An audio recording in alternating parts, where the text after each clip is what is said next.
തന്നെ നാണക്കേട് അറപ്പുമാണ് തോന്നുന്നത്.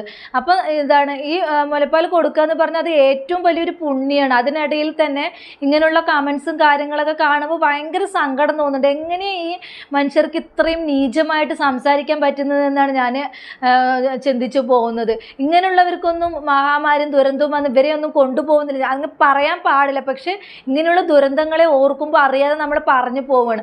ഇങ്ങനെയും മറ്റുള്ളവരെ കുത്തി നോവിക്കുന്ന, നല്ലത് മാത്രം ചെയ്യുന്നവരെ ചുമ്മാ കുത്തി നോവിക്കുന്ന കുറേ വർഗങ്ങൾ, എങ്ങനെയാണ് ഇങ്ങനെയും മനുഷ്യർക്ക് അധപ്പതിക്കാൻ കഴിയുന്നതെന്ന് ഞാൻ ചിന്തിച്ചു പോവുകയാണ്. ഇതെല്ലാം എന്തെല്ലാം നമ്മുടെ നാട്ടിൽ കാണുന്നു. ഇപ്പോൾ ഈ ഒരു മഹാ ദുരന്തം തന്നെ നമുക്കാ വന്നതെങ്കിലും ഒന്ന് ചിന്തിച്ച് നോക്കുക. അത് തന്നെ നമ്മുടെ മുമ്പിലുള്ളൊരു ഇതല്ലേ. ആ അനുഭവിച്ചവർക്ക് അവരുടെ ആ ഒരു ഇത് അറിയുള്ളൂ. അപ്പോൾ അവർക്ക് വേണ്ടി സഹായം നൽകുന്നവരെ ഈ കുറ്റം പറയുന്ന കുറേ ജന്തുക്കൾ തന്നെ പറയണം. എന്താ പറയുക, ഇവരൊന്നും മനുഷ്യഗണത്തിൽ പെടുത്താൻ പറ്റില്ല. മൃഗങ്ങൾക്ക് പിന്നെയും